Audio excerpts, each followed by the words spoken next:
do nosso webinário. Insurgir para resistir. Práticas de linguagem na formação intercultural de professores indígenas. Práticas de linguagem na formação intercultural de professores indígenas. Linguagem na formação de professores indígenas. Eu vou apresentar a Angélica, a Antônia e a Bruna, nessa ordem, tá bom?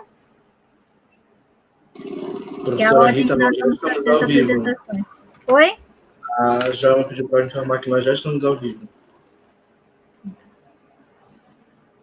Boa tarde a todos. Estamos aqui hoje para fazer o nosso webinário Insurgir para Resistir, Práticas de Linguagem na Formação de Professores Indígenas. Os professores que vão estar aqui hoje, professoras, né, são todas mulheres. Nós temos aqui, todas elas trabalham na UEPA ou estudaram na UEPA, como é o caso da Angélica, que é a nossa representante indígena para a nossa fala de hoje, né? E vou falar um pouquinho sobre cada um de nós. Meu nome é Rita de Cássia Almeida Silva, eu sou professora da UEPA desde 2015, trabalhei em todos os segmentos de educação básica e trabalho com professores, na formação de professores indígenas desde 2000, uma estradazinha por aí. Vou ser a mediadora de hoje, da nossa fala, do nosso webinário, e vou agora passar a apresentar a professora Angélica. Professora Angélica Reis de Souza Tembé, ela é professora especialista, ela fez o curso de graduação pela Licenciatura Intercultural Indígena da Universidade do Estado do Pará, e também a especialização em docência e em educação escolar indígena pela mesma universidade. Em seguida, depois da fala da professora Angélica, nós teremos a fala da professora Antônia Zelina Negrão. A professora Antônia tem graduação e mestrado em letras, atuou em todos os segmentos da educação básica, é professora da UEPA e atua há mais de 20 anos na formação de professores indígenas e não indígenas. Atualmente, a professora Antônia está finalizando seu doutorado, cuja temática trata da formação de professores indígenas no estado do Pará. Em seguida, teremos a professora Bruna, graduada em letras, com mestrado e doutorado pela Universidade Federal do Estado do Pará. Os estudos dela, do doutorado, com ênfase em estudos linguísticos, pelo programa de pós-graduação em letras, também pela mesma universidade. Atualmente, a professora Bruna é professora do nosso curso de licenciatura intercultural indígena, da Universidade do Estado do Pará, e trabalha com as disciplinas de linguística. Bem, esperamos, então, que a gente consiga trazer boas discussões, e chamamos à fala a professora Angélica para suas apresentações.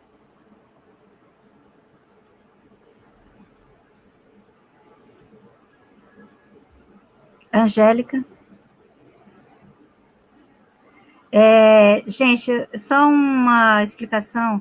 A professora Angélica, ela é indígena, e ela está na aldeia, né? Ela está na aldeia onde ela mora, onde ela trabalha, que é na terra indígena Alto Rio Guamá, no município de Santa Luzia do Pará.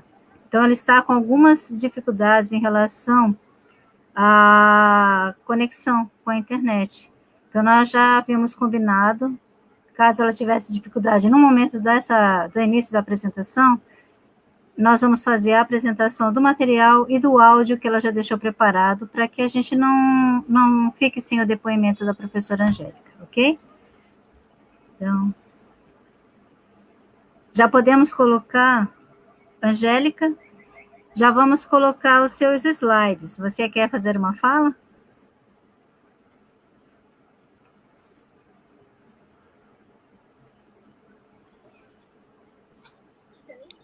Oi, boa tarde a todos. Como está muito ruim, né, a internet aqui, para fazer uma apresentação, né, minha aqui, que eu sou professora indígena, trabalho na escola Nex Pirá, me formei pela universidade na área de linguagem. Já ficamos sem a professora. Eu vou pedir, então, para que a gente inicie a apresentação da professora Angélica, de qualquer maneira, que ela já está pronta, né? E podemos colocar os slides.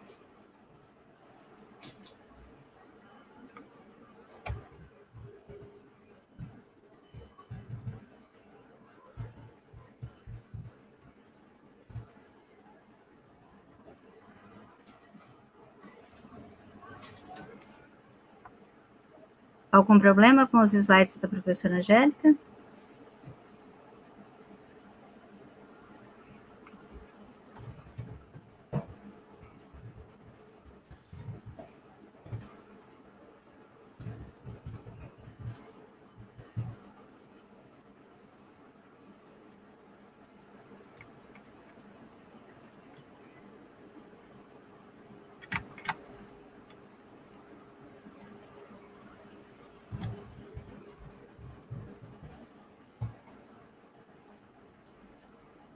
Só um minutinho, por favor.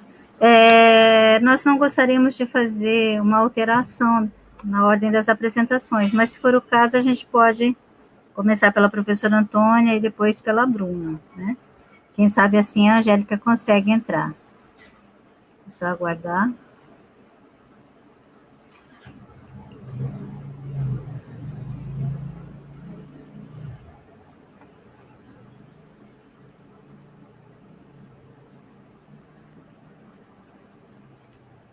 Ótimo.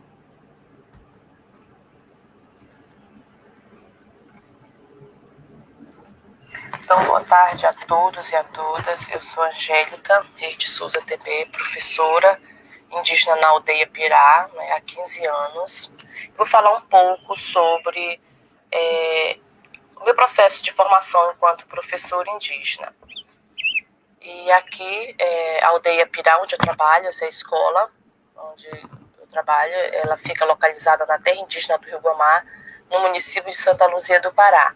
Então, nessa aldeia moram 36 pessoas, e aqui as pessoas dessa aldeia estão naquele processo de valorização da cultura. A maioria deles, várias pessoas aqui sabem falar várias palavras da língua Tembé, e já estão, as meninas aqui fazem a festa também do muqueado, que é a festa da menina moça. Então estão nesse processo de valorização da língua indígena, mas eles, no seu dia a dia, eles falam a língua portuguesa, mas assim, como eu ando pela aldeia, eu mais vivo aqui, mais nessa aldeia mesmo, eu observo que eles já tem mães que falam na língua com seus filhos, né, que eu já observei isso. Então estão nesse processo de valorização. E aqui fala um pouco sobre minha formação enquanto professora indígena, que iniciou desde 2001, no curso de formação para alfabetização de crianças, que foi o magistério, foi a professora Rita que veio aqui passar esse curso para nós. Então, tenho muito a agradecer a professora Rita, que foi uma pessoa que está com nós desde 2001, nos ajudou muito em todo esse processo de formação. Se hoje onde cheguei, né, que eu já fiz uma pós-graduação com a ajuda dela, que nos ajudou muito. E quando foi em 2005, eu iniciei o magistério ofertado pela SEDUC e concluí no ano de 2011. Devido a alguns problemas que teve, de processo da dificuldade, eu concluí o magistério em 2001 também. A professora Rita, junto com nós, nos ajudou muito nesse processo. E aqui, quando foi no ano de 2012, eu iniciei a graduação na Universidade do Estado do Pará, no curso de licenciatura intercultural indígena, na área de linguagens e arte. Eu me formei, concluí em 2016, fiz todo aquele processo de formação. Isso aqui foi quando foi a nossa formatura, lá no hangar. E no ano de 2017, eu iniciei a pós-graduação também na UEPA, no curso de especialização em docência e educação escolar indígena, e concluí no ano de 2019. E aqui, falar um pouco sobre o que? No curso de formação para alfabetização, o que eu fiz foi para lidar com crianças, com as crianças indígenas. Ela ensinou todo aquele processo de como você ensinar a criança a pintar. Então, todo o nosso material que nós construímos foi tudo com relação com coisas do dia a dia do aluno. Foi o que nós fizemos, todo o material que nós construímos na alfabetização. Já no magistério indígena, foi essa relação entre a educação escolar indígena e a educação indígena, para fazer nesse processo de diferença entre a educação escolar, que você vai lidar com letras, com materiais, coisas para você escrever. A educação indígena é aquela educação que o aluno aprende no seu dia a dia junto com seus familiares, junto com a comunidade. Então, foi esse processo no magistério. E na licenciatura intercultural indígena, foi refletir sobre outras formas de conhecimento também, e o exercício desse nosso protagonismo. Então, no nosso trabalho, nós fizemos, eu e junto com a minha colega, na conclusão do curso da intercultural, que nosso trabalho de conclusão foi a elaboração de uma cartilha educativa que falasse sobre as narrativas orais Tembé Guamá, uma aposta de ensino pelo letramento. Então, para nós construirmos essa cartilha, eu e a minha colega Simone Tembé, nós fomos fazer pesquisa dentro da comunidade, mas a pesquisa mais exclusiva que nós fizemos foi na aldeia Itaputiri, foi onde nós fizemos pesquisa, nós gravamos as narrativas com as pessoas da comunidade, eles contavam e nós gravamos a narrativa. Nós também fizemos na aldeia São Pedro a pesquisa, gravamos também narrativas na aldeia São Pedro. Depois que nós já estávamos com essas narrativas gravadas, nós fomos passamos para o computador, digitamos todas elas, e com a ajuda da professora Mara, Mara Jucá, agradecer muito a ela, que nos ajudou muito no meio de esforço para nos ajudar. E o professor também, Samuel, e o professor Cláudio, ele nos ajudou também bastante nesse processo também de organização, porque, como eu digo assim, esse processo de organização, porque nós não sabíamos utilizar o computador, então nós tivemos dificuldade muito nessa parte, porque nós não sabíamos utilizar o computador, nem até o próprio celular, né? Nós não tínhamos muito essa prática com esses materiais, então a gente encontrou um pouco de dificuldade, mas eles nos ajudaram, e com muito esforço que nós tínhamos também, nós conseguimos. Eu e ela, mas a Simone e eu, nós não tínhamos sábado nem domingo, nós trabalhávamos direto, nós dávamos aula pela parte da manhã e durante a tarde nós íamos trabalhar no nosso TCC. Então era direto, nós fazíamos com muita luta, mas nós conseguimos. E depois que nós conseguimos as narrativas, nós organizamos, depois nós fomos elaborar a proposta de ensino pelo letramento, proposta de como o professor poderia trabalhar essa narrativa dentro de sala de aula com seus alunos. Nós elaboramos, mas nós também aplicamos essa cartilha. Nós elaboramos, mas nós aplicamos. Então, nós aplicamos ela na aldeia São Pedro, com os alunos do 5º ano, na aldeia São Pedro, que é na escola Francisco Magno, Tembé. Então, antes de nós aplicarmos, nós conversamos com os pais dos alunos, nós fomos falar para eles da importância deles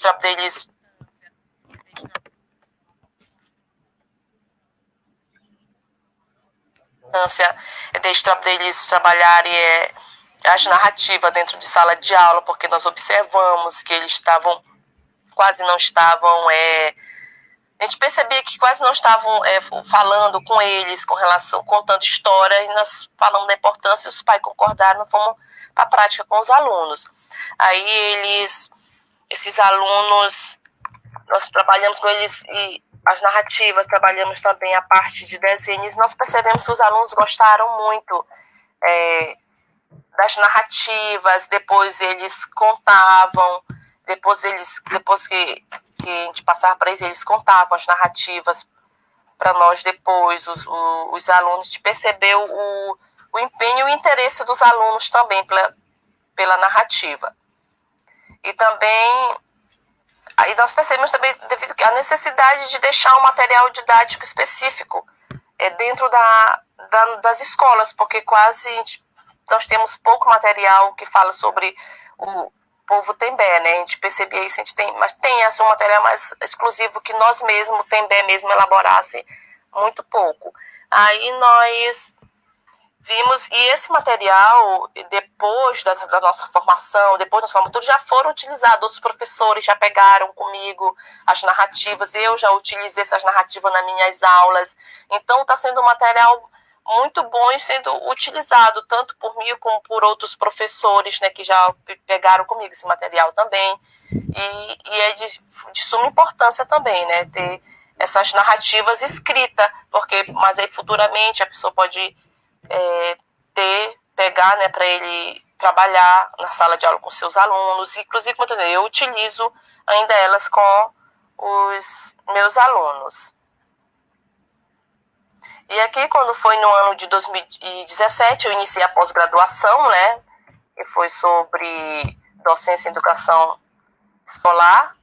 E na pós-graduação, eu trabalhei já com a elaboração e aplicação de uma sequência didática para ampliação vocabular, a partir da realidade do aluno, da convivência dele. Eu trabalhei com os alunos do quinto ano, eu trabalhei na escola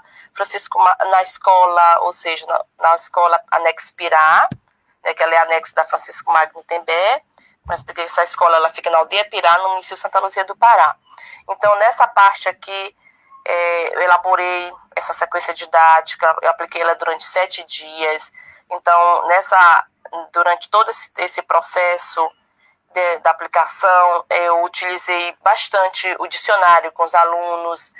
Nós fizemos pesquisa dentro da aldeia, com as pessoas da aldeia, fomos conversando com eles, pesquisando. Então, foi todo um processo assim, muito bom e muito assim, aproveitoso que nós tivemos dentro de sala, porque os alunos percebiam o interesse e também o empenho dos alunos com relação à pesquisa das palavras. Durante nós elaboramos um jogo do dominó, foi onde eles mais percebi que eles se interessaram bastante, foi pelo jogo. Então, no jogo eu utilizei palavras que os alunos quase não utilizavam no seu dia a dia. Então, eles foram pesquisar no dicionário o significado das palavras, essas palavras que eles utilizam no nosso jogo.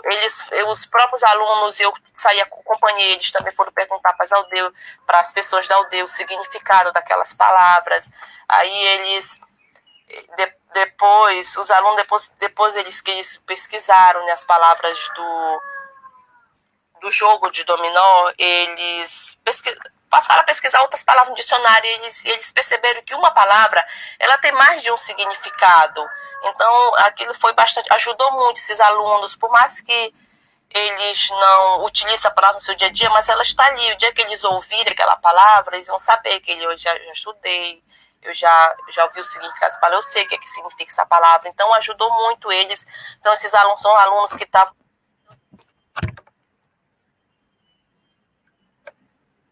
muito eles.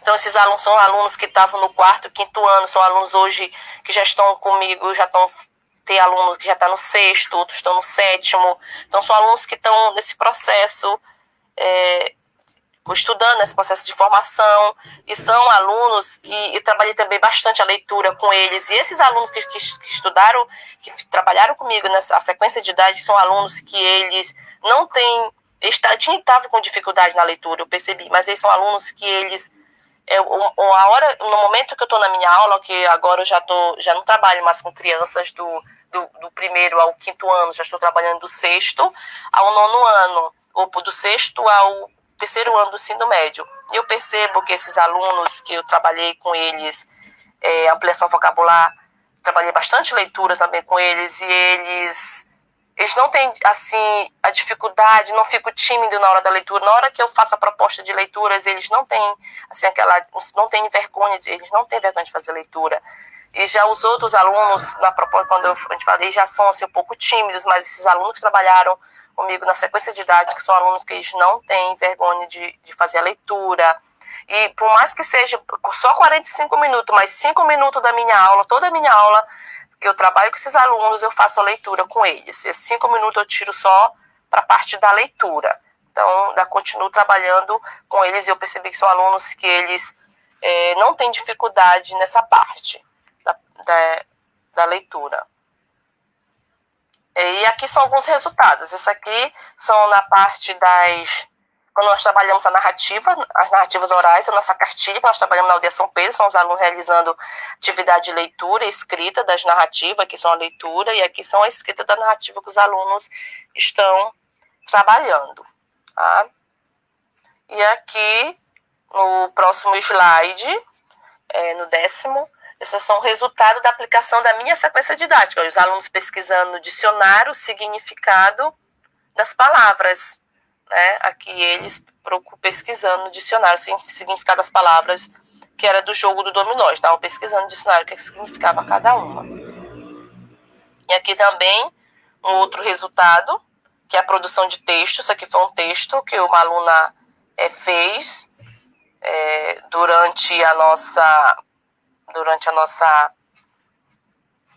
a aplicação, né, da nossa sequência didática, que ela fez um texto com relação se referindo ao candidato à presidência da República, que foi que é agora o atual presidente, né, que ela escreveu: venho, por meio desta carta, pedir a Vossa Excelência que não retire nada de nada que conquistamos, principalmente nossa terra, para nós ela é vida, e também eu gostaria que Vossa Excelência não cortasse o Bolsa Família nem acabasse com a nossa escola. Peço-lhe que respeite as mulheres, as crianças, os negros, os indígenas. Desde já agradeço a vossa compreensão. Então, aqui foi uma aluna que fez essa carta.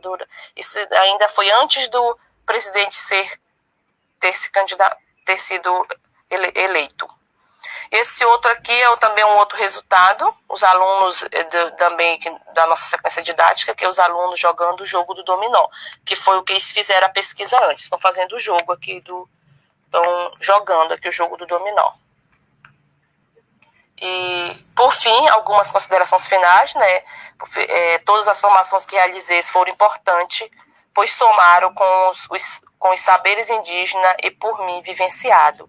Elaboração e aplicação de matéria didática do tipo cartilha e sequência didática colaboram muito com o meu trabalho dentro de sala de aula, pois adquiri muitos conhecimentos durante a construção e aplicação desses materiais. Todos os aprendizados adquiridos durante minha trajetória de estudo enquanto professor indígena contribuíram e fortaleceram os meus conhecimentos dentro e fora de sala de aula. E a partir de então, estou ajudando minha comunidade a ter uma educação escolar indígena de qualidade e também colaborando no fortalecimento da cultura do meu povo. E também agradecer muito a todos os professores. A professora Antônia, na pós-graduação, também nos ajudou muito.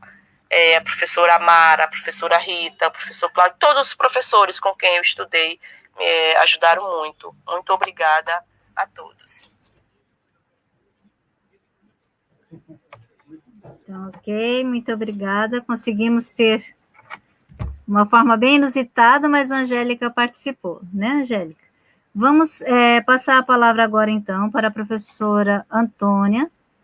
E, Angélica, no final, você retorna para a gente, se tiver algumas questões, para a gente poder finalizar, ok? Professora Antônia, sua vez, por favor. Obrigada, professora Rita. Boa tarde a todos e a todas. Gostaria de iniciar esse momento de fala com um pedido de 1 minuto de silêncio pela morte de tantos indígenas, lideranças, caciques, pajés e alunos nossos que têm sofrido e têm sido vítimas da Covid.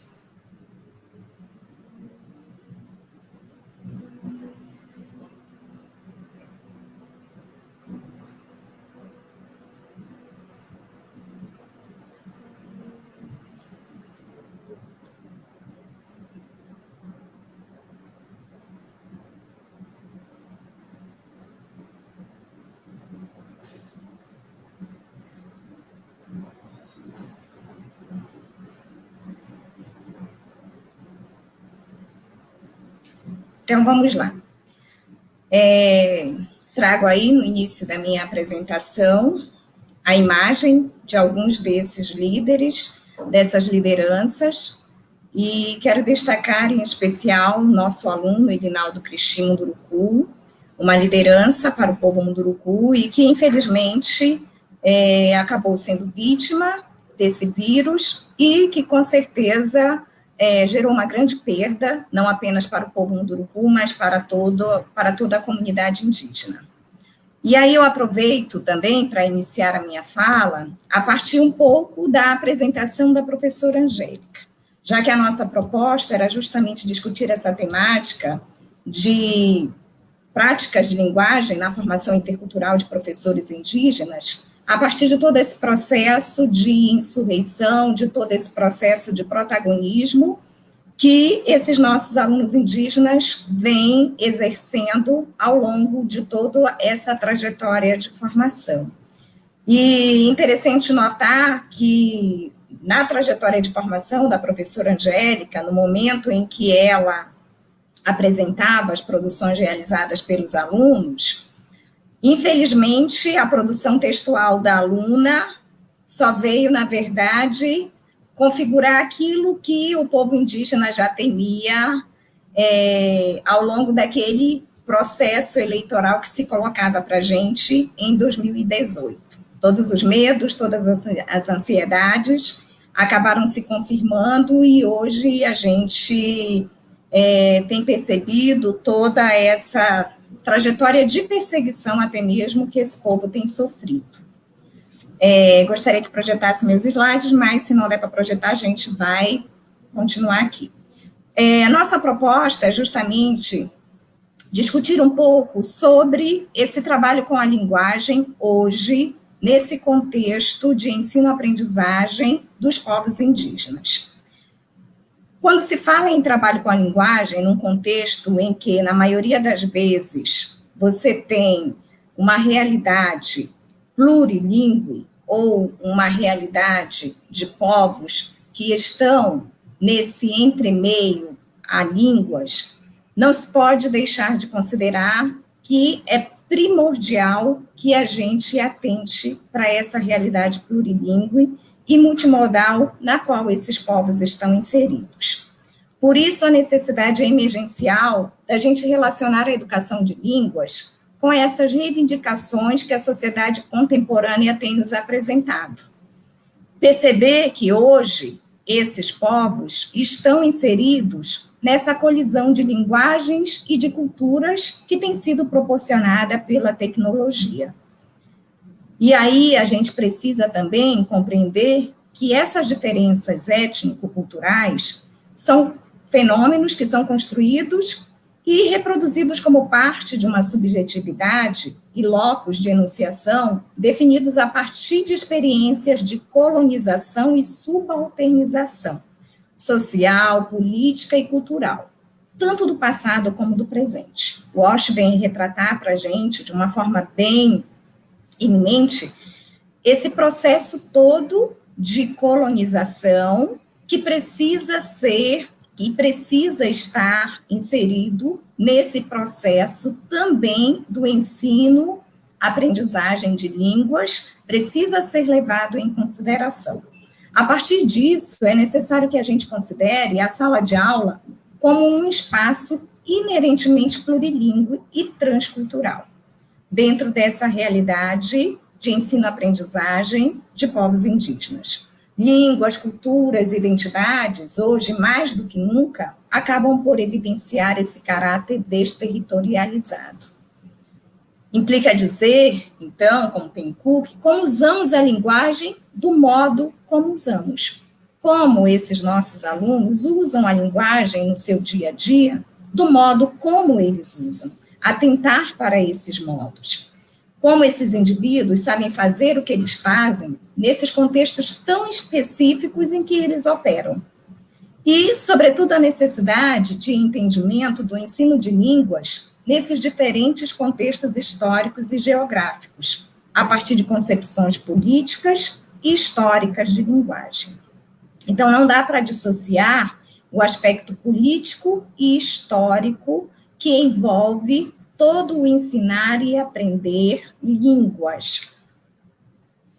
E aí é preciso também, diante de toda essa perspectiva, que a gente consiga se afastar desse enquadro linguístico que a gente vem assumindo ao longo de séculos de história, em que a gente trata a linguagem como algo que acaba incapacitando as pessoas, ao invés de empoderá-las. E aí, quando a gente trata a linguagem dessa forma, a gente cultua a cultura do déficit. E os letramentos passam a ser vistos a partir dessa ótica do déficit. E quando se trabalha com povos que vivenciam realidades sociolinguísticas em meio a línguas que estão entre línguas, essa cultura do déficit, ela é extremamente perniciosa. É necessário que a gente seja capaz de traçar esse olhar etnográfico para essa realidade, para essas realidades de uso da linguagem. Entender essas práticas de linguagem, considerando essas histórias locais. E, para isso, a gente precisa responder a essas questões de linguagem que estão relacionadas às línguas faladas por essas etnias. E reconsiderar a visão de interferência de uma língua em outra. A partir do momento que a gente reconsidera essa visão, a gente é capaz de perceber que antes de achar que uma língua pode interferir no aprendizado da outra, a gente pode perceber que uma língua pode estar em consonância com o aprendizado da outra, principalmente quando essas línguas estão ali em fronteiras, principalmente quando essas línguas são utilizadas com diferentes propósitos ou quando essas línguas acabam por se mesclar. Então, entender esses processos é necessário para que a gente possa perceber que esses processos, ao longo da história, foram marcados por uma violência epistêmica, que acabaram nos levando a uma geopolítica linguística. E o que aconteceu com essa geopolítica linguística? A gente passou a determinar o monopólio das línguas coloniais ou imperiais em detrimento das línguas nativas. E aí a gente passou a tratar as línguas indígenas como línguas inferiores, a dar lugares a elas que não eram os mesmos lugares ocupados pela língua do colonizador.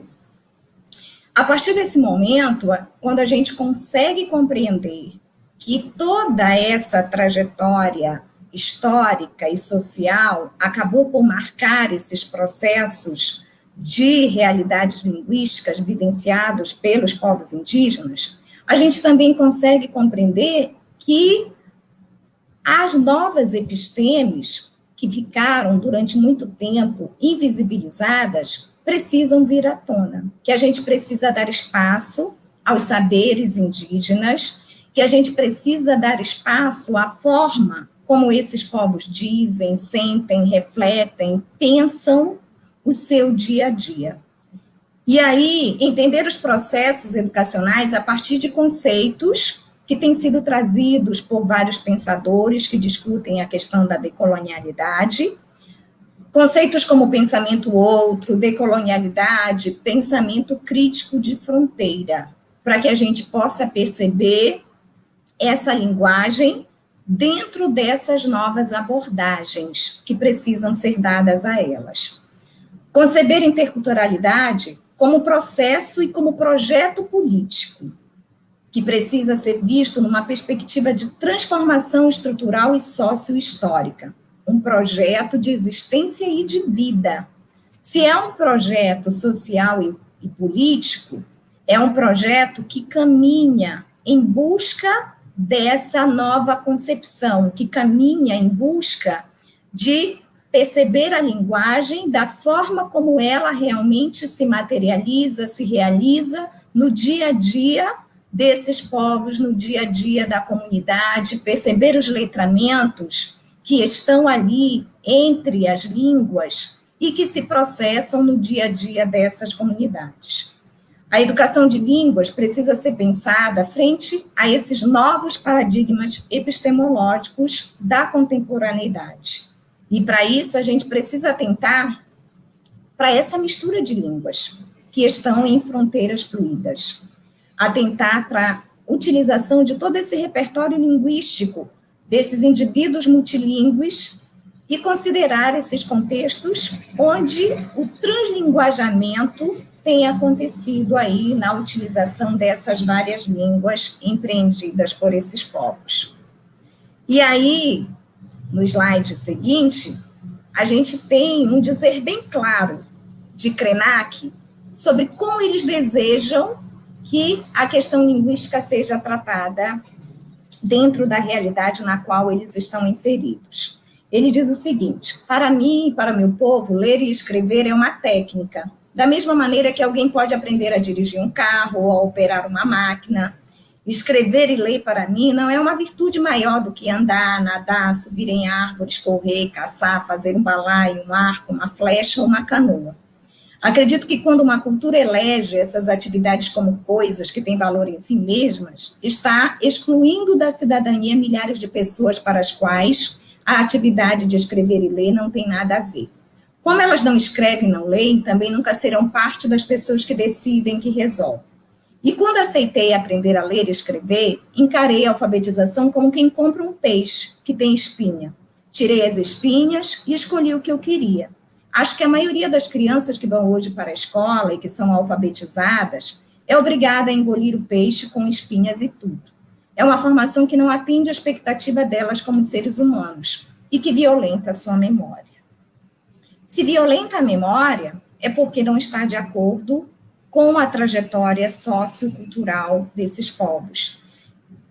Querer tirar as espinhas para esse aprendizado é justamente a forma como os povos indígenas têm sinalizado para a gente ao longo de vários séculos e a forma para a qual nós não temos atentado ao longo de vários séculos.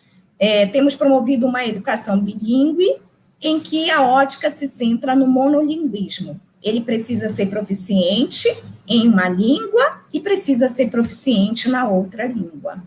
E acabamos por achar que essas línguas, muitas vezes, em determinadas comunidades, não se misturam, como se elas não andassem ali paralelamente. E muitas vezes ignoramos que, para os povos indígenas, há diferentes formas de expressar essa visão política, linguística que eles desejam representar. E aí, já caminhando para a finalização, é importante que a gente atente para tudo isso, para que a gente possa promover, de fato, essa pedagogia decolonial. Essa pedagogia decolonial, ela compreende tudo aquilo que Freire já nos dizia há bastante tempo. A pedagogia do oprimido, como pedagogia humanista e libertadora, terá dois momentos distintos. O primeiro, em que os oprimidos vão desvelando o mundo da opressão e vão comprometendo-se na praxis com a sua transformação. O segundo, em que, transformada a realidade opressora, essa pedagogia deixa de ser do oprimido e passa a ser a pedagogia dos homens, em processo de permanente libertação. Então, é essa pedagogia dos homens que precisa estar ali também na base dessa pedagogia de línguas que precisa ser sinalizada hoje, precisa ser empreendida dentro da realidade vivenciada pelos povos indígenas. Uma pedagogia que caminha para a libertação, uma pedagogia que aponta um pensar desde e um pensar com. E aí, para finalizar, já estou estourando meus 15 minutos, eu gostaria só de deixar um trechinho aqui do Krenak, que ele disse agora, ainda nesses tempos de pandemia, que tomara que a gente não volte à normalidade, pois se a gente voltar, é porque não valeu nada a morte de milhares de pessoas no mundo inteiro. As mudanças já estão em gestação. Então, muito obrigada a todos. Depois a gente retorna para os possíveis questionamentos.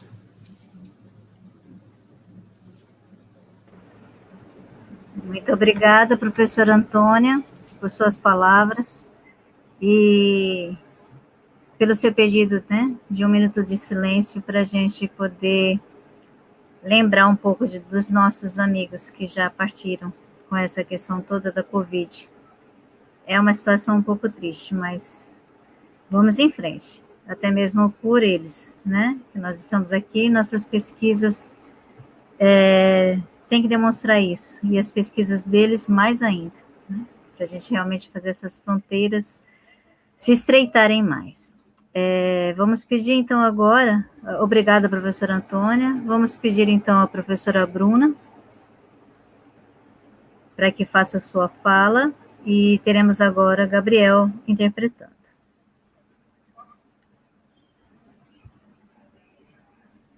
Seu microfone, Bruna.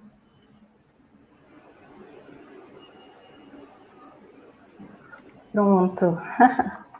Boa tarde. Eu gostaria de agradecer e parabenizar o NUP pela iniciativa de nos proporcionar esse espaço para debatermos questões tão urgentes e necessárias, principalmente nesse momento tão dedicado para os povos indígenas, né, causado pela pandemia e também pela política anti-indígena instaurada no país, né? Bom, a minha fala aqui hoje se concentra no debate acerca da formação linguística dos professores indígenas no contexto intercultural. Bem, a licenciatura intercultural indígena, né, adota o tripé acadêmico ensino, pesquisa e extensão com rigor como base para a formação desses professores indígenas, né? Buscamos articular permanentemente teoria, prática e os saberes indígenas, né, nessa formação dos professores indígenas, com o objetivo principal de compreendermos e avaliarmos o papel sociopolítico e cultural da escola e dos professores indígenas, né, dentro da realidade de cada povo.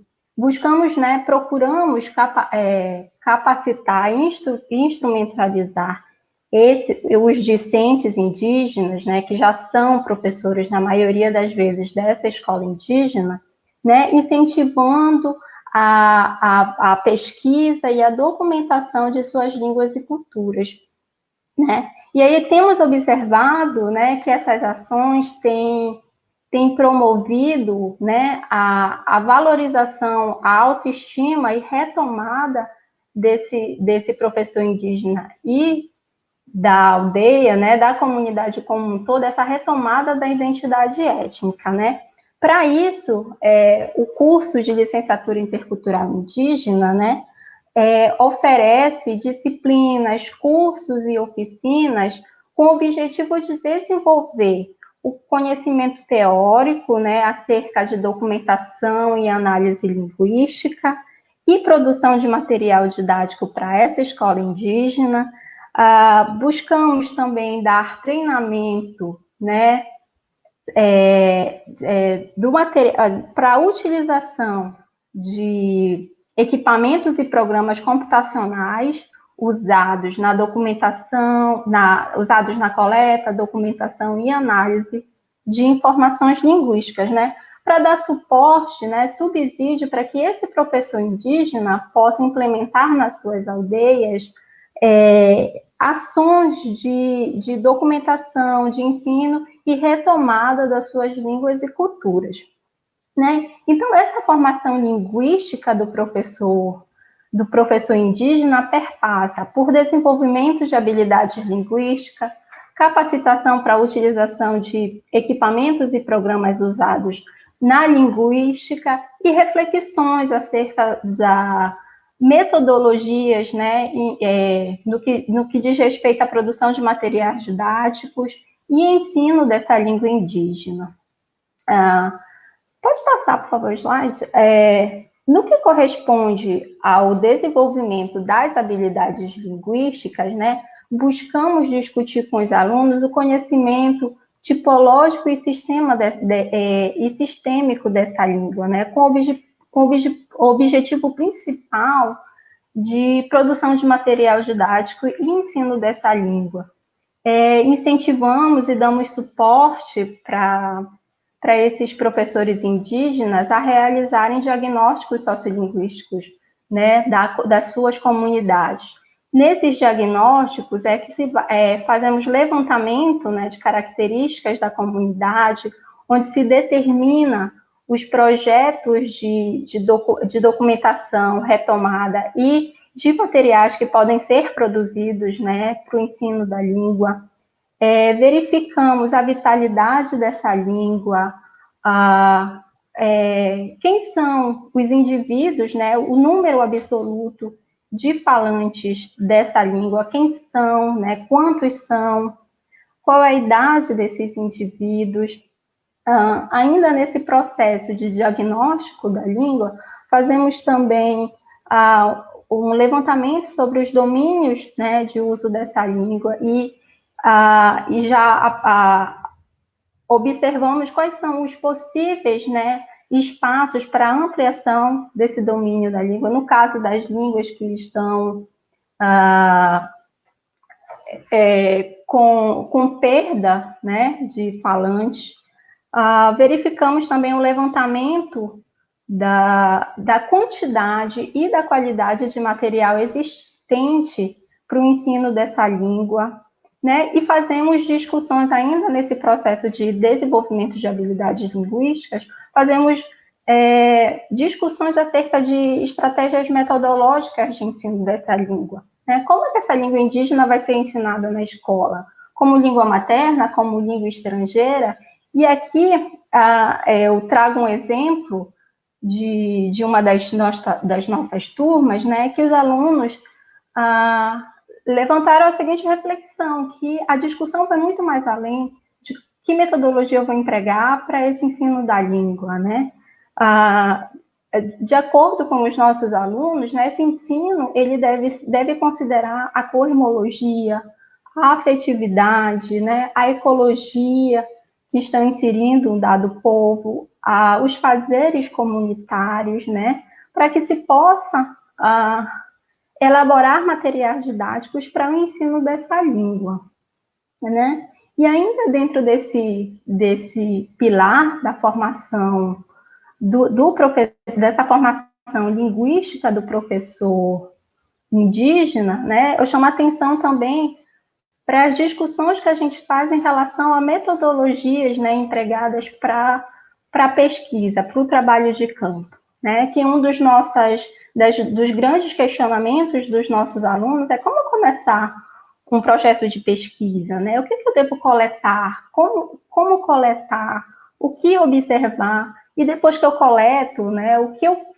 como é que eu transformo esse material em materiais didáticos para a escola indígena, né? Então, essas são questões que nós discutimos nessa formação dos professores indígenas. E aí é oferecido também oficinas, né, para capacitação de uso de programas computacionais usados na linguística.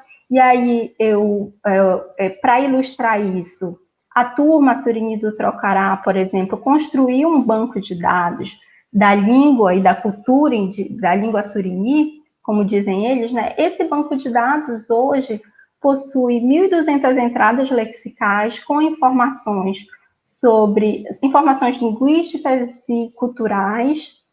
Há também duas narrativas parcialmente analisadas, e esse banco de dados está armazenado em um dos computadores da escola, com livre acesso, né, para a comunidade. E é oferecido também oficinas de elaboração de dicionários e glossários bilíngues. Aqui a gente tem algumas imagens, né,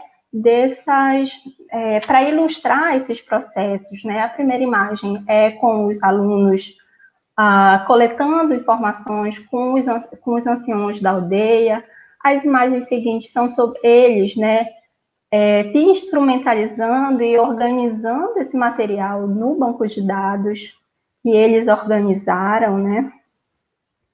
E aí, munidos dessa teoria e dessa prática, os alunos passam a produção de materiais didáticos, que se materializam em jogos pedagógicos, em materiais didáticos que compilam saberes tradicionais, em dicionários e glossários.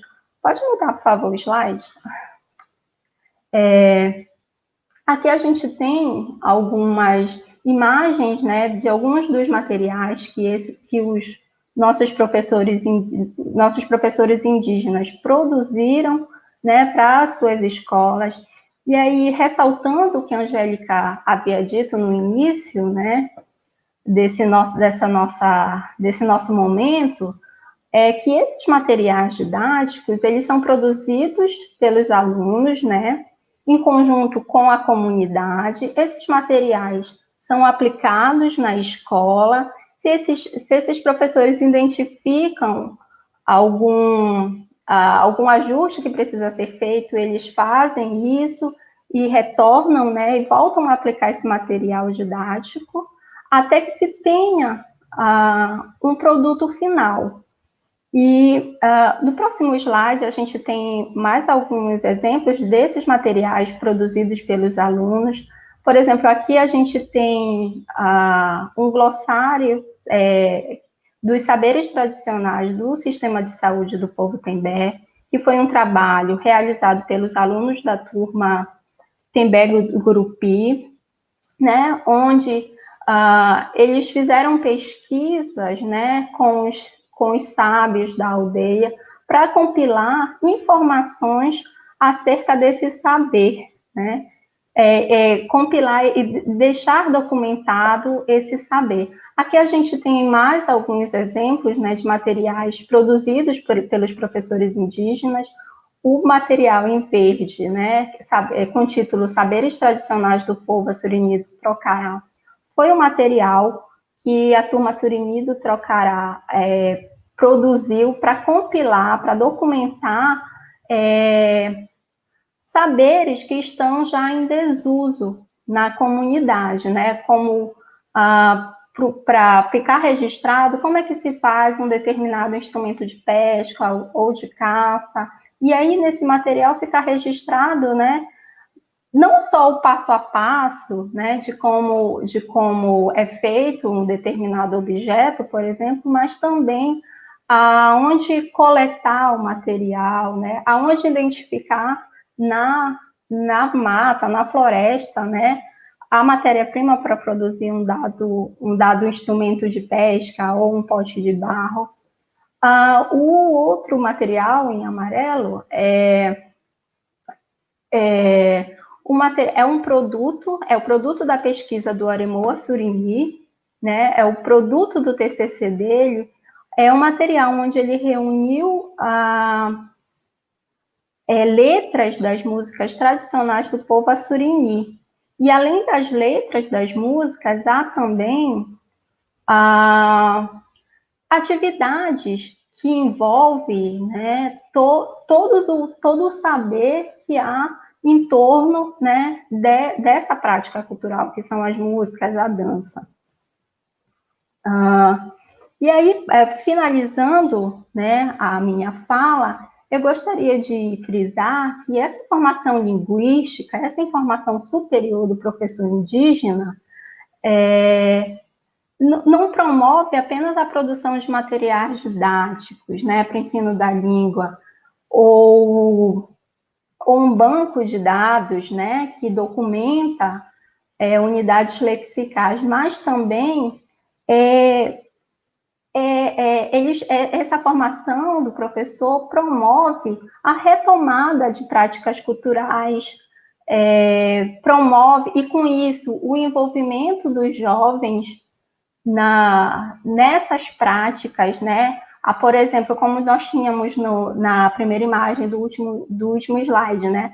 Os anciões ensinando para os mais jovens como é que confecciona e toca um instrumento musical. A gente tem, né, no caso, o avivamento de espaços epistêmicos adormecidos, a retomada da língua, a valorização das práticas tradicionais, E o que é que eu julgo muito importante, né? A participação ativa dos anciões da aldeia na formação desses professores, pesquisadores, né? Na retomada ativa da língua e das práticas culturais, né? Então, a gente tem um letramento, né? E um ensino da língua voltado para o fortalecimento da oralidade e dos saberes tradicionais dos povos indígenas. E aí, para finalizar, eu gostaria de ler um trecho que eu retirei do relatório de estágio supervisionado da professora Paturina, que ela diz o seguinte: a formação dos professores indígenas é um processo complexo, que combina conhecimento de várias áreas, como, por exemplo, da linguagem, né, da antropologia e da educação. E aí ela segue dizendo que essa formação dos professores, que os professores eles devem criar pedagogias próprias para enfrentar o poder do não indígena. Então, a formação dos professores indígenas, assim como a retomada de sua língua e sua cultura, são atos de resistência, né? Principalmente nesse momento tão conturbado que a gente vem vivendo, né? Obrigada.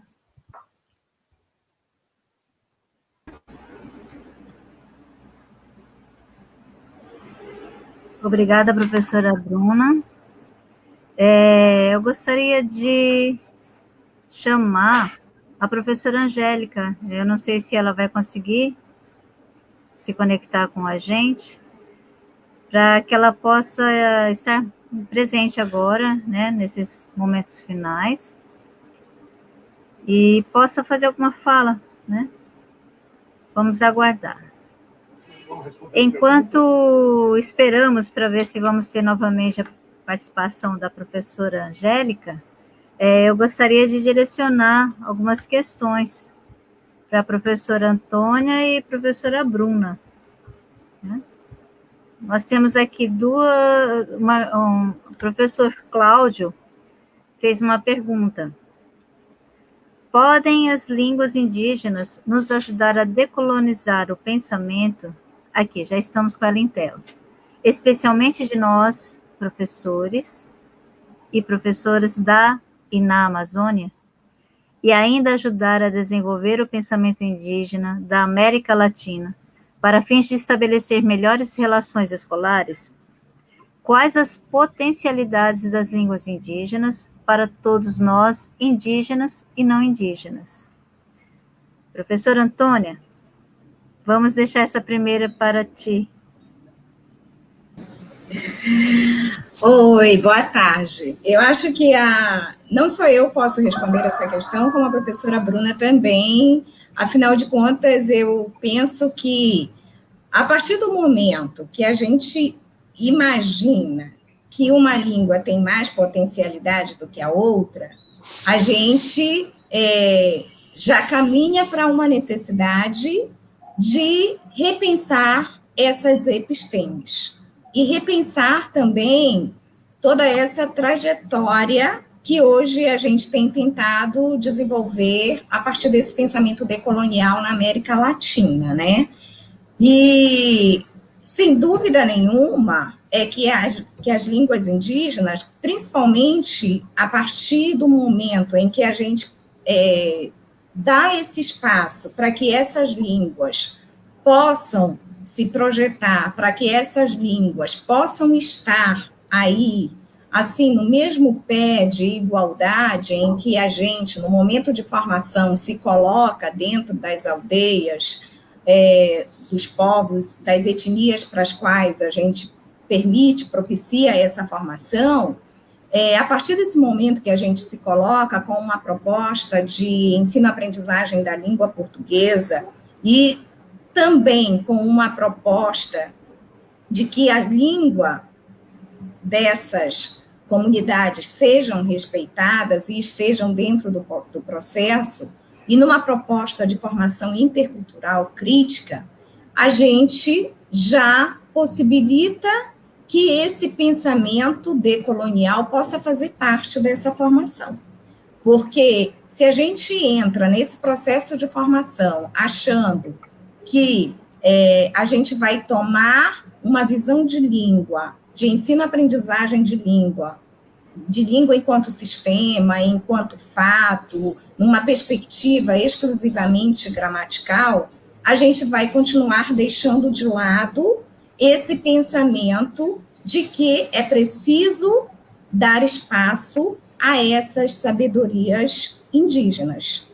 E a gente vai continuar reforçando essa ótica de que esses povos, eles não têm necessidade de dar visibilidade a essas epistemes e às suas próprias línguas. Então, eu penso que, assim como a língua portuguesa, ela tem a sua potencialidade, toda e qualquer língua indígena também. E é a partir justamente desse lidar com essa realidade na qual essas línguas estão inseridas, essas línguas se cruzam ou essas línguas se colocam bem marcadas no momento em que esses povos desejam marcar essa política linguística que eles desejam empreender para eles, é que a gente dá espaço para que esse pensamento decolonial possa ser reforçado e possa caminhar também com os povos indígenas da América Latina. Ok, professora, muito obrigada. Temos também uma questão da professora Rita Bentes. A formação dos professores indígenas é fundamental como prática de linguagem de resistência e reexistência? Resistência e reexistência. Quem gostaria de responder? Professora Angélica, professora Bruna. Eu acho que a imagem da Angélica está congelada. Professora Bruna? Bom, evidentemente que sim, né? Que a formação dos professores indígenas é fundamental no sentido de que eles precisam dessa formação sólida para ocuparem o espaço deles, né? Para ocupar o espaço deles na escola, para ocupar, não só ocupar o lugar deles na escola enquanto professores, mas ocuparem também em outros espaços, em outras esferas, né? Porque se eles não estiverem nesses espaços, não é que eles não consigam resistir, mas complementando a pergunta anterior, a gente precisa dar visibilidade, né, também para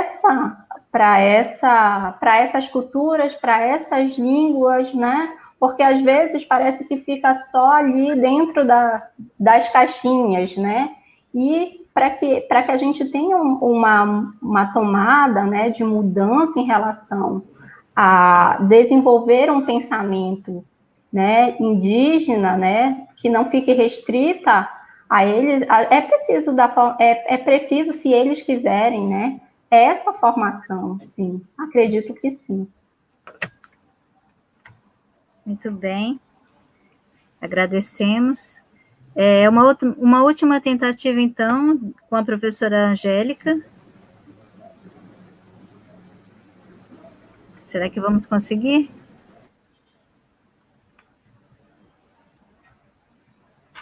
Bem.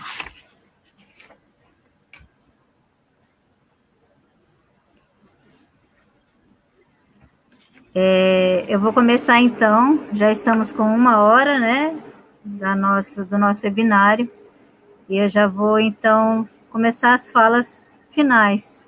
Vou agradecer a presença de todos, a atuação dos intérpretes, Andrei e Gabriel, a presença da professora Antônia, da professora Bruna, da professora Angélica, que mesmo com essa dificuldade toda de acesso, mas conseguimos, né, ter aqui o seu depoimento, e que foi muito importante, né, a partir do momento em que ela fez uma fala, mostrando para nós um pouco da sua trajetória de formação, e dos caminhos que a levou a escolher trabalhar com a questão da linguagem, né, e escolher essa formação para si.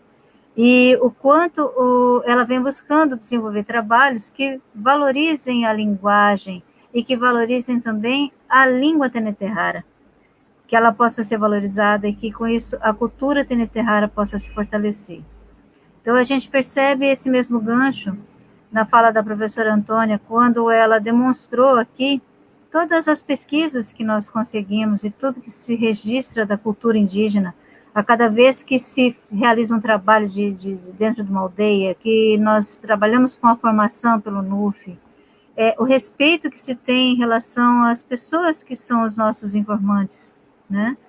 Para que eles percebam que o que se faz ali dentro é buscar esse registro, dar continuidade a esse processo cultural, para que ele não se perca com a partida dos mais velhos, como nós vimos de uma forma muito triste que está acontecendo agora em relação à questão do Covid, né?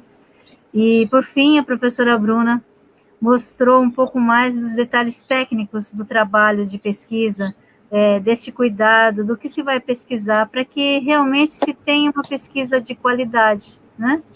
Para que a gente possa ter registros que realmente consigam trazer essa aproximação de fronteiras entre as línguas, né?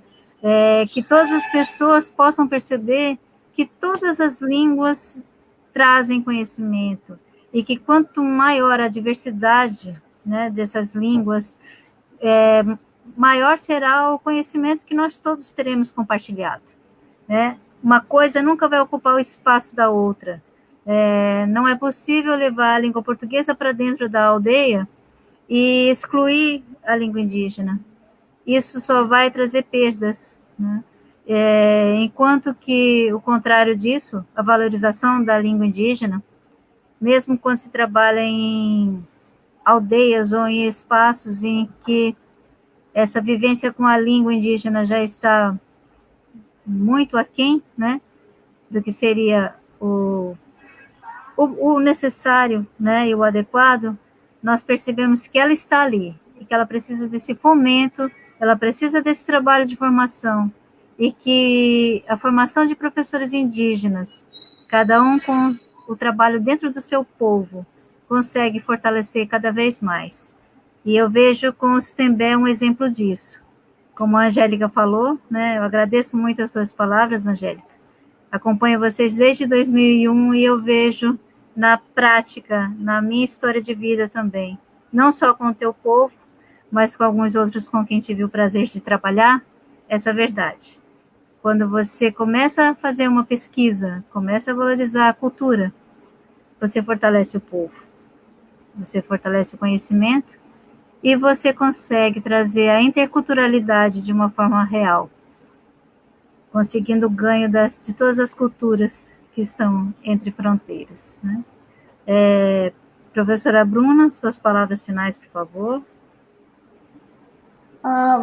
Bom, como eu disse, né, agradecer o espaço para a gente discutir, né, essas questões de documentação, de revitalização, de formação de professores, né, e aí o protagonismo, né, a tomada do protagonismo desses professores quando eles se tornam, né, não só professores indígenas da sua escola, mas eles também assumem o papel de documentar as suas línguas, de registrar, né, as suas línguas, né, em projetos de retomada de práticas culturais e linguísticas.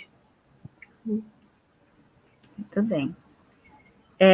Professora Angélica, por favor, abra o seu microfone e nós aguardamos aqui as suas palavras para a gente, que você gostaria de complementar.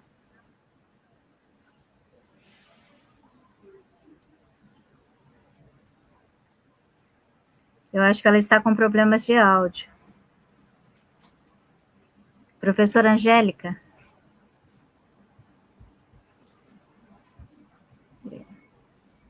Realmente a conexão não está nos ajudando. Vou passar a palavra, então, para a professora Antônia.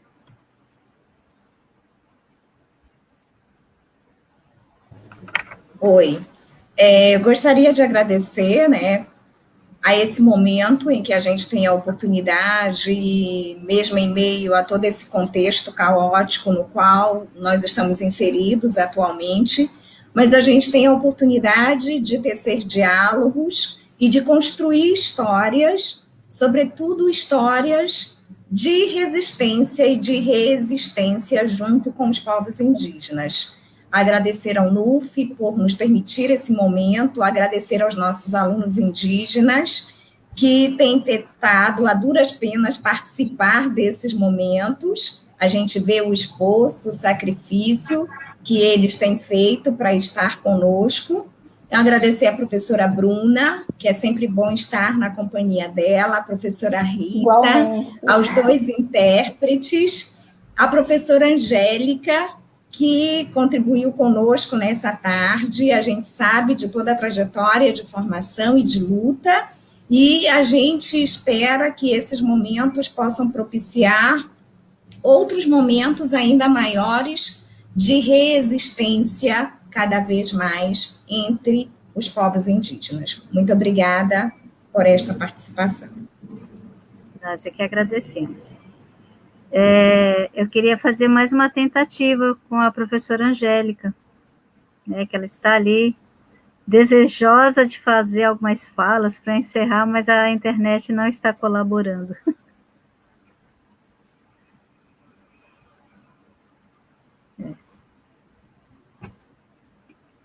Vamos trocar. Sim. Foi muito importante, nós conseguimos fazer esse momento aqui da linguagem, foi a nossa primeira fala, né, do grupo da linguagem. Ela vai entrar, Rita. Vamos aguardar. Bem-vinda, Angélica, novamente. Sua fala, por favor.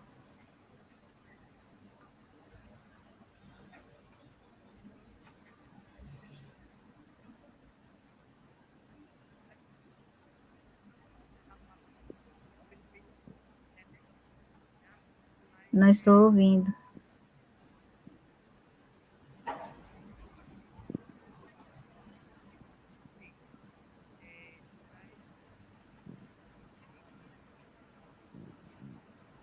Angélica, não está saindo o seu som.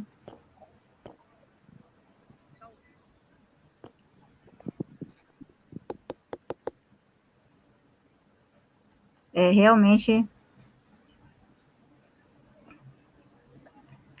Por esses e outros motivos que a gente pensa, né? Teremos educação à distância? Quais são as distâncias que estão sendo levadas em consideração no momento em que se pensa em educação à distância no Brasil, né? Isso porque já se fala dela desde a década de 90. Estamos já na 2020 e ainda estamos com esse problema. Mais uma tentativa.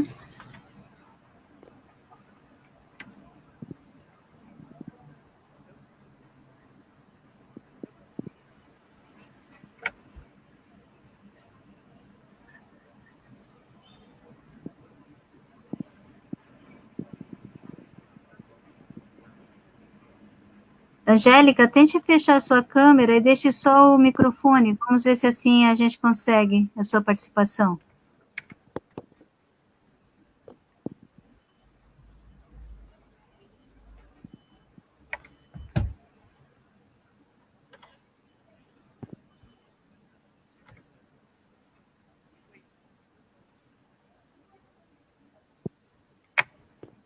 Aumente o máximo o volume do celular, né, Angélica, para ver se a gente consegue.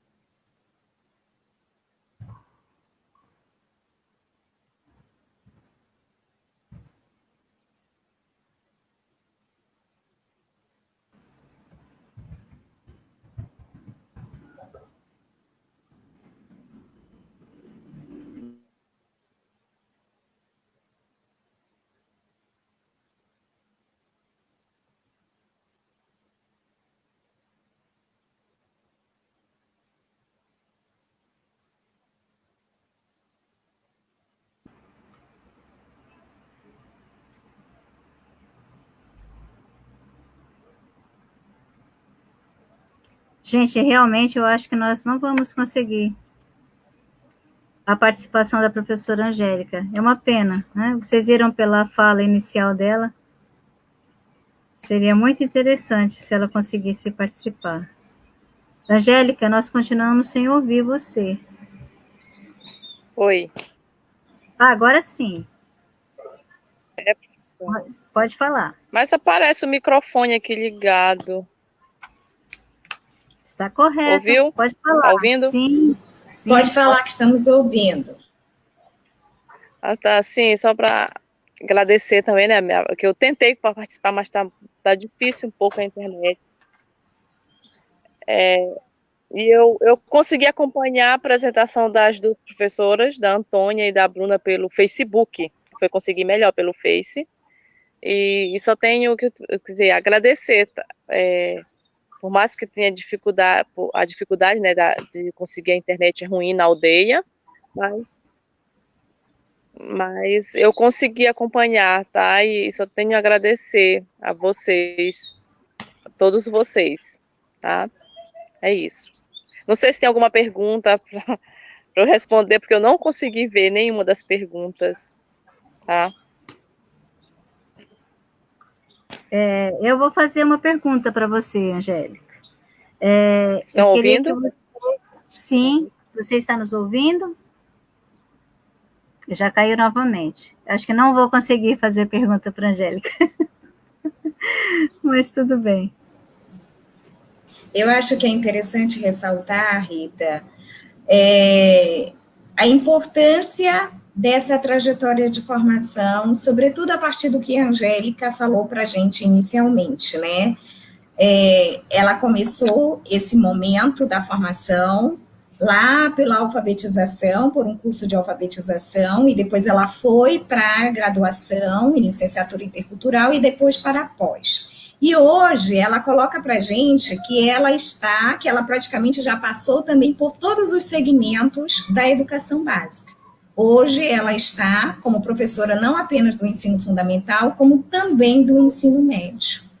E como ela própria ressaltou, os materiais didáticos que têm sido produzidos ao longo tanto da graduação quanto da pós-graduação têm permitido todo o resgate e toda, digamos assim, efetivação de uma literatura que muitas vezes não existia dentro das escolas indígenas, de uma literatura que traz todo um aporte centrado na realidade dos conhecimentos indígenas. Como a professora Bruna ressaltou, essa construção que se faz com eles no momento das disciplinas, no momento da graduação, no momento da pós, e agora também com os alunos do mestrado, né? Tem permitido que esses materiais didáticos tenham sido propagados dentro das escolas indígenas. Como a própria Angélica ressaltou na fala dela, e que é bem interessante, e isso reforça um pouco da pergunta feita pela professora Rita Bentes, sobre esse processo de resistência e de reexistência, ele também se manifesta nessa construção desse protagonismo exercido por eles. Porque a partir do momento que esse material passa a ser utilizado não apenas como um projeto de TCC, de trabalho de conclusão de curso, mas quando ele passa a ser utilizado dentro da escola por outros professores, como a própria professora Angélica ressaltou na fala dela, isso nos mostra que essa resistência e essa resistência está sendo propagada por esses professores indígenas em formação. Sim, com certeza. Professora Angélica?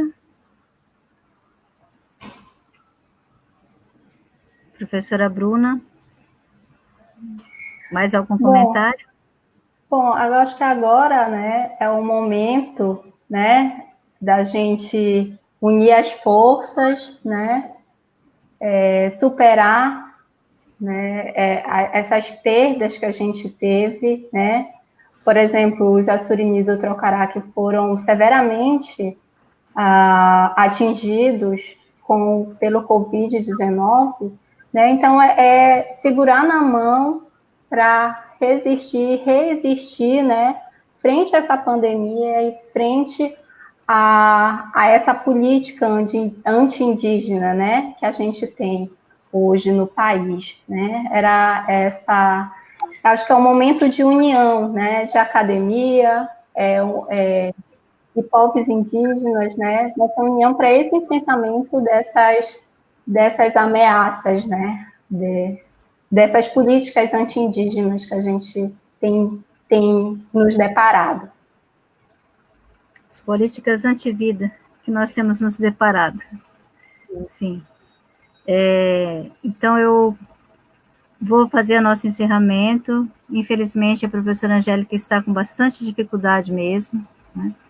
E, novamente, agradecendo a presença de todos, né?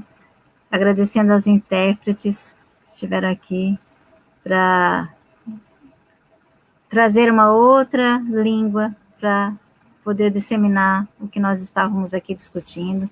Isso é muito importante. Quanto mais nós trabalharmos com a inclusão, melhor, né? Todas as pessoas tendo conhecimento, esse conhecimento só se multiplica. Então, agradecer ao NUF, ao GEA e ao GEUPEA, que essa live ela foi assim uma união, né, destes dois grupos de estudo e do Núcleo de Formação Indígena, para que nós pudéssemos estar aqui hoje e discutir um pouquinho essas questões da linguagem. E o que eu quero só reforçar é que, realmente, mesmo quando um grupo indígena, à primeira vista, não fala mais a sua língua indígena e fez a troca dessa língua pela língua portuguesa, mas o conhecimento indígena está ali. Ele está, às vezes, adormecido, às vezes um pouco resguardado, devido a tudo que as populações indígenas já passaram, né, até nós chegarmos a essa década em que nós estamos, mas estão vivos, estão ali, estão latentes. E são trabalhos de pesquisa sérios, registros sérios, com competência, com responsabilidade no registro e na guarda desses conhecimentos e na posterior divulgação, com a autorização de cada um dos povos indígenas com os quais nós trabalhamos e desenvolvemos pesquisas, é que vai nos trazer de volta essa riqueza e essa diversidade linguística que o nosso país, por pouco, não perdeu, né? Tivemos algumas perdas, sim, mas a gente ainda tem muito o que registrar, ainda temos muito o que guardar e muito o que apresentar, né? Para que a gente possa aprender cada vez mais com o outro. Eu acho que é o que a gente tem que ter de mais importante, sempre estar com esse olhar atento para aprender com o outro. E é isso que o trabalho com os povos indígenas sempre nos ensina, né? Então, eu agradeço e acho que podemos terminar. Muito obrigada, professora Antônia. Muito obrigada, professora Bruna. Obrigada, Gabriel. Obrigada, professora Angélica, que não está aqui aparecendo, mas está nos acompanhando, com certeza, pelo Facebook.